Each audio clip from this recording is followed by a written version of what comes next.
Okay, wait a minute, I can move that away now, right? Turn that off. Yeah, better be good for goodness sake, because Santa Claus is coming to town. Exactly right, and we are here this morning. Let's see if I can find me in here somewhere. Did that do it? No, that did not do it. Here, let's bring me up. There I am. So, good morning, everybody. It is Friday, December 7th at 8:30. Well, right now it's 8:31, going on 8:32. Out here in Federal Way, Washington. It's a little dark in here. Let me find out why this light is not on. Hold on. I'll be right there. Who's in charge of production around here and making sure that all this stuff is right? Oh, well, that's better. Now you can see me. So, anyway, so good morning, and thank you for joining me this morning. Boy, we had great response to this webinar, The Branding Secrets of Santa Claus. Yeah, this is exciting to do this. I was thinking that, I was asking myself, what could I do that would be kind of a present for all my BFFs, which are, you guys. Right, and because for the holiday season, you like to give presents, and I certainly like to do that. And so I thought, I could do a webinar, but it has to be something that'd be a little bit special. And I thought, hey, here we go, something about Santa. And boy, you talk about a great brand. I mean, one of the probably one of the best brands ever in history. And so that's I thought, there we go. Let's look at Santa Claus. Let's look at the branding secrets that this guy has developed over the years, over the hundreds, thousands of years, whatever it is that he's been around. I guess just hundreds of years. But anyway, so that's where we are. We're going to talk about the branding secrets of Santa Claus. I've got my cup of coffee here this morning, and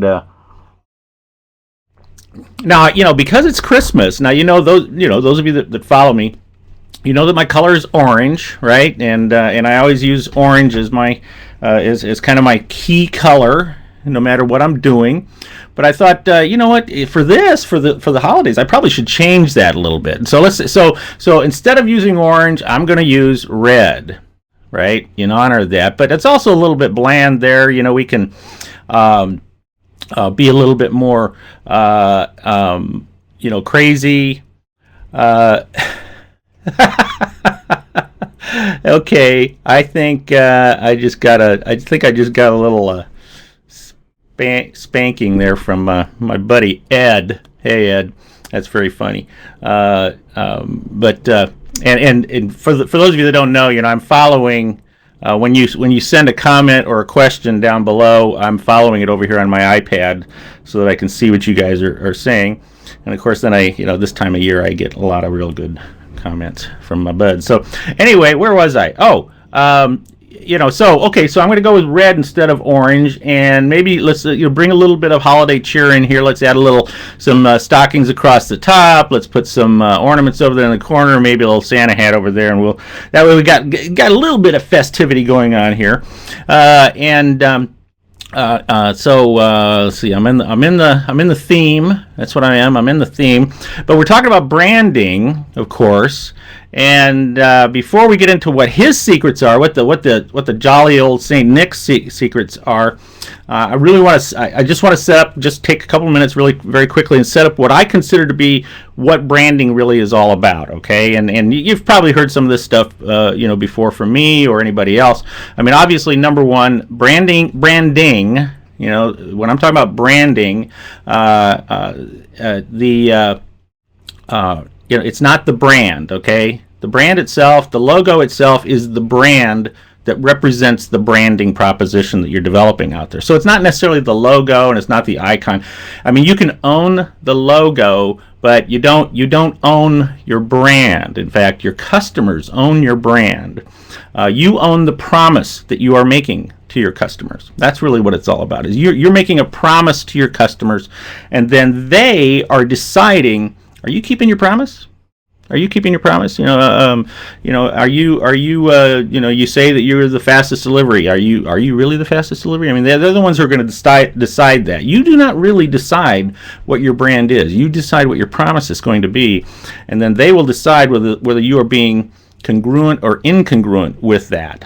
And so you own your promise, and this is really, really important to understand that, because your promise has to be different than what everybody else is offering them. I very often talk about the fact that if you go online and when I'm going out to give a speech somewhere and I'm talking about innovation or branding or marketing or something like that, I will very often do research into that industry or into that organization, that corporation I'm speaking for, and I will go look at their websites and I will look for their branding promises. I will look for what they determine. Sometimes they'll say, okay, it's their mission statement. Is this? We guarantee blah blah blah blah. Or we promise blah blah blah. And 99% of the time, it's a bland, very, very bland mission statement that really could be written by anybody in any industry. And typically it says something along the lines of, we're going to provide the best quality products and services and the best service, best customer service around, for the fairest price, right? And they all pretty much say that, which means that nobody's different. Nobody's different. But when your customers or when your prospects are out looking for somebody to help solve a problem, solve a challenge, help them with an opportunity or a project that they're on, they're going to go and they're going to look and see, okay, what makes you different? What is it about you that you do? And I'm going to kind of paraphrase what Dan Kennedy says. He says, why should I do business with you versus every other option out there, including doing nothing or doing the same thing I've always been doing, right? Why should I do business with you? So in other words, you have to show that you are different, but different in a way that is meaningful and that matters to that prospect and to that customer. And that's the huge thing about branding. And very often when I am talking to people and when I'm talking to companies, and I know there's a lot of you out there right now who I have talked with, and I've asked this question. I say, what makes you different? What makes you superior, uncopyably, I call it uncopyable superiority, uncopyably superior to your competition in a way that they get and that is meaningful to them. That's really, really important. See, whether we think it's cool or not doesn't mean anything. It's totally up to the customer, right? So like I said, to boil that down, your promise provides something of meaningful and personal value and or an experience. This is huge. An experience that your target market cannot get anywhere else. And that's what this is all about. And so we want to know, okay, how does Santa do it, right? How does this guy do it? What is that big promise? What is that promise that he's making to people that he is separating himself from the crowd out there? And his branding promise, his proposition is pretty darn simple when you really think about it. It's basically, if you've been a good boy or girl all year long, I'll bring you some really cool presents, right? He's reading his list, he's checking it twice. He's going to find out who's naughty or nice. And that's the promise that he's making to his target market. So how does he deliver on that? And of course, I'm in Santa's way, so I'm going to get out of Santa's way. Let's get out of Santa's way. He's more important than I am right here. So let's look at this, okay? Got to get myself to where I can click now. There we go. So I've got 10 things. I've got 10 ways that Santa brands himself. The branding, what I call the 10 branding secrets of Santa Claus. Number one, he manages expectations. Okay, he is actually managing the expectations of his customers and his prospects, because what he's saying to them is, if you are good, if you're a good boy, good girl, then I will bring you this stuff. So he's managing their expectations up front. You have to qualify, right? And you're not going. You can't just demand stuff from him because he's saying, "Well, let me look. Let me see. Do you have a check mark next to your name that says you're good or you're not?" So he's managing the expectations. So like for example, here he is. And he's getting letters from kids who are begging him, to please come and see him, right? And look at these, dear Santa, we have been very good this year, well, most of us, right? Then there's dear Santa, I hope you and Mrs. Claus are doing well as your elves. Isn't that nice? Kind of setting a little tone there. Some days I've been bad and some days I've been good. Well, a lot of days I've been good. Right, so they're saying, come on, Santa, here we go, and then this one, I like this one too. I have been a good little boy this year, have worked hard and kept out of mischief. Well, mainly kept out of mischief. So please, can you help make my Christmas wishes come true? So the kids are trying to live up to the expectations. See, he's managing their expectations, and now they're trying to live up to that so that they can qualify to get a visit from Santa and get those presents. The second thing he does, he makes a big promise, right? A really big promise. If you are good, I'm going to bring you a bunch of presents. And this is what the kids are looking for. They're looking for that tree that is loaded with presents. Excuse me while I take a drink of my coffee here. Getting a little cold. And let's see.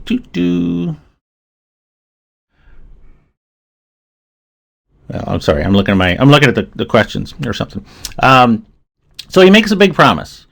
And that's huge. Okay, a big promise. It's not just a little promise. You're not wimpy in promising people. I mean, if you're going to say to people that you're going to deliver better customer service, for example, okay, well, what's the big promise there?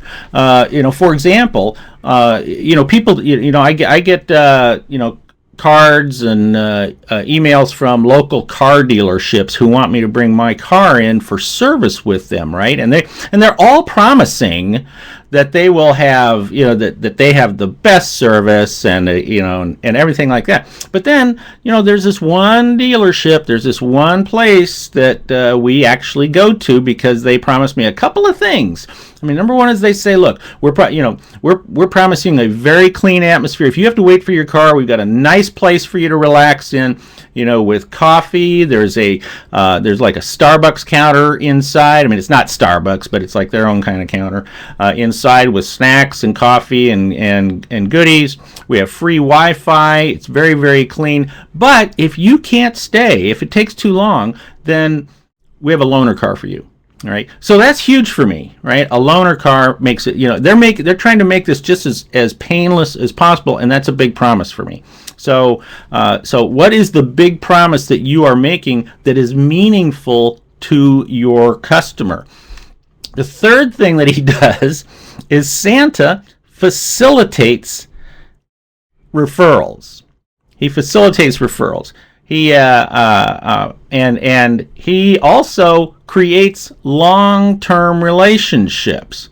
Now look at it this way. See, when I say he facilitates referrals and he creates long-term relationships, see here we go. Okay, here's a mom who he obviously has a long-term relationship with because clearly, she remembers when she was a kid and she went in to see Santa Claus, and now she's referring her kids to Santa Claus. And the perfect referral is a referral who, when they bring the prospect to you, right?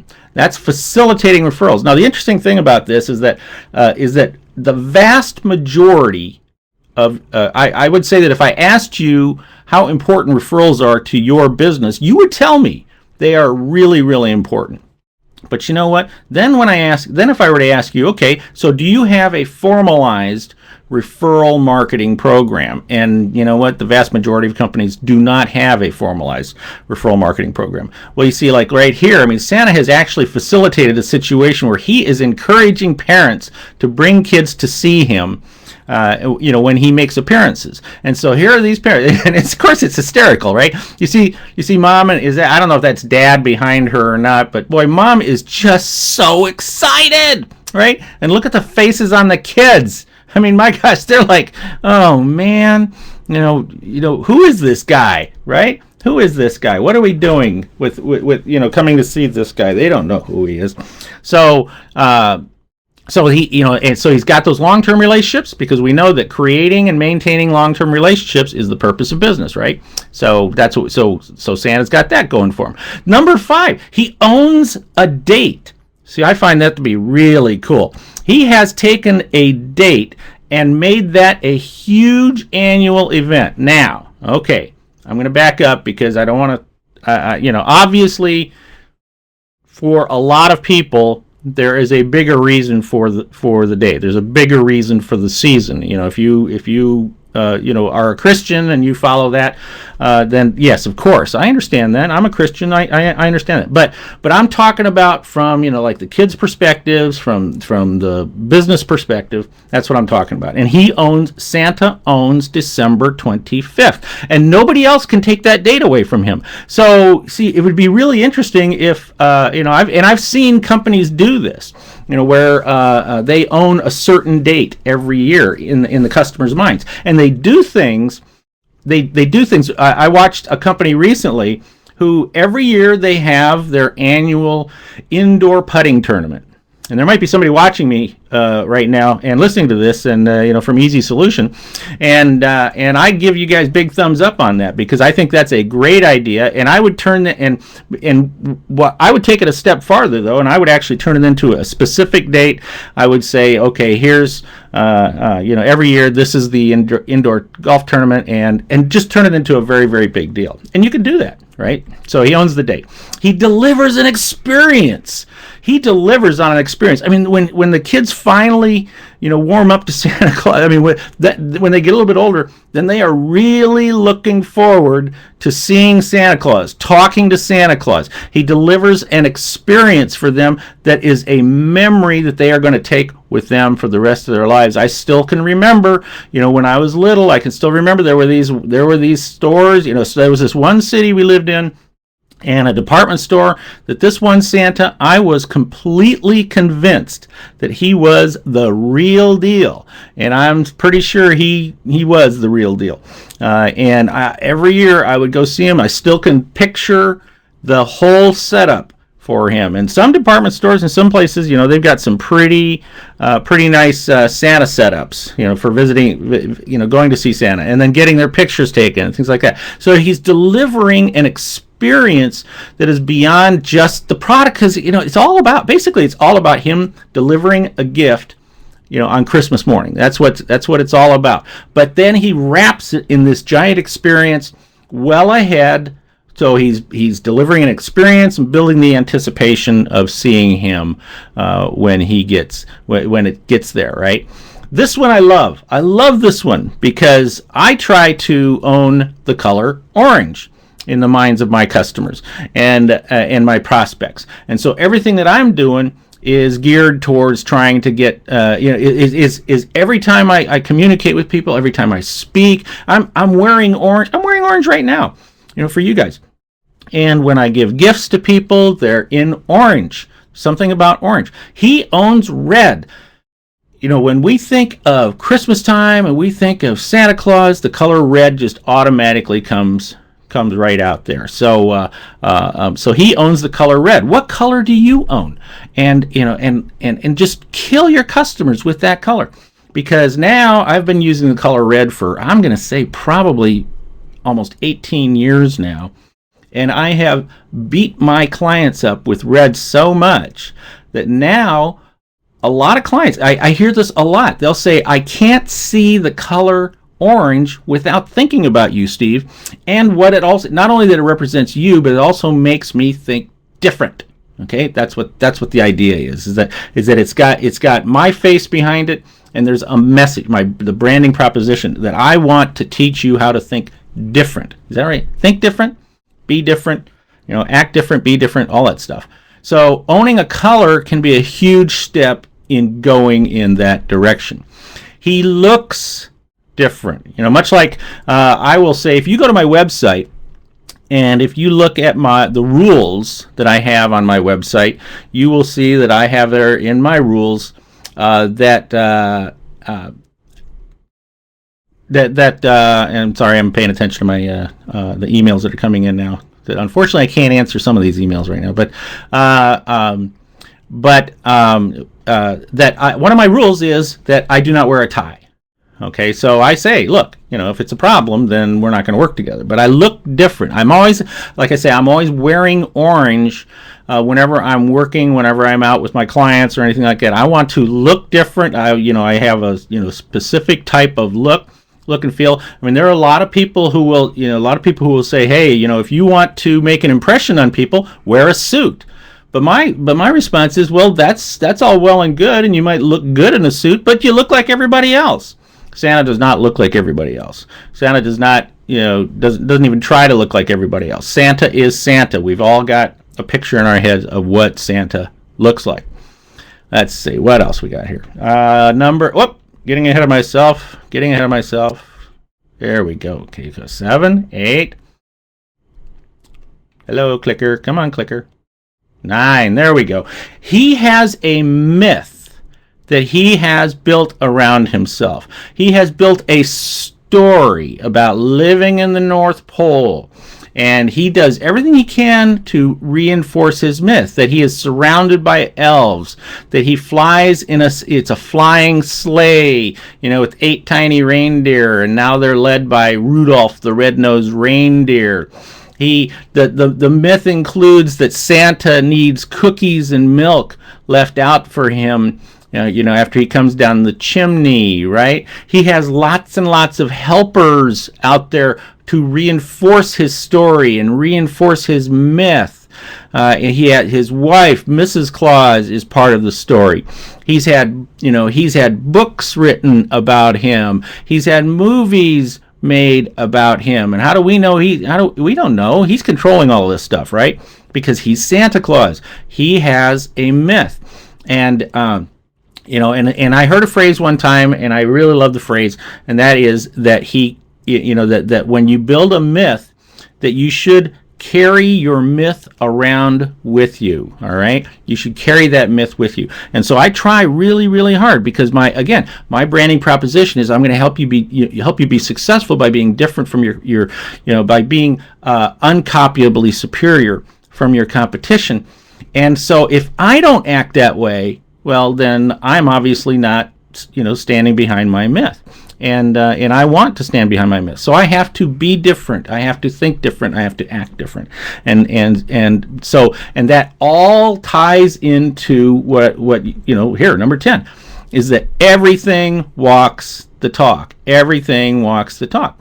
So, okay, so you see, and look at this. I found myself a little hat here. I should wear this, right?